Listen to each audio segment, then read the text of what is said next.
This past weekend, Christy and I had some of the grandkiddos over for a sleepover, and one of the most meaningful parts of our time together, at least for me, was watching Christy teach her granddaughter Ella how to knit a scarf.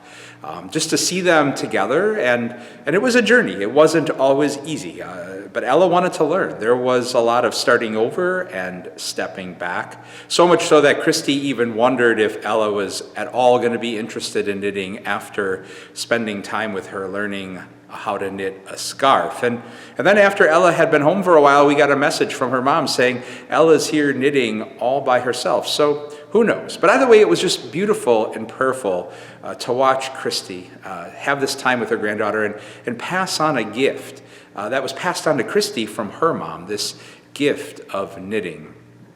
You know, Sunday after Sunday, those of us who belong to St. Luke's, we gather here and we carry out a tradition that has been passed on to us by so many who have practiced following the way of Jesus century after century, and we do it around this table. Just as St. Paul said in 1 Corinthians chapter 11, verse 23, when he said, I pass on to you what I received from our Lord, that on the night he was betrayed, he took bread and blessed and broke it and gave it, and likewise with the cup.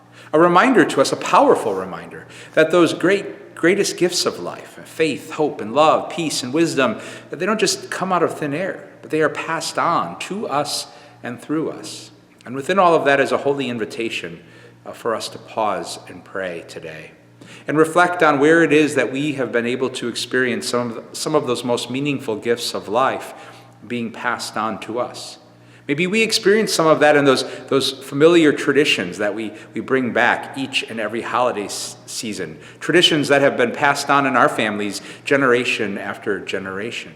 Or maybe we experience it by just spending some time and reflecting on those beautiful souls, living and deceased, who are part of our lives and who have, through their time and witness and example, passed on faith and hope and love and wisdom and peace. Those are just some of the ways we find ourselves practicing Advent and becoming Advent people, with lives ever more open to those most meaningful gifts that God longs to pass on to us and through us. Advent peace and blessings to you all.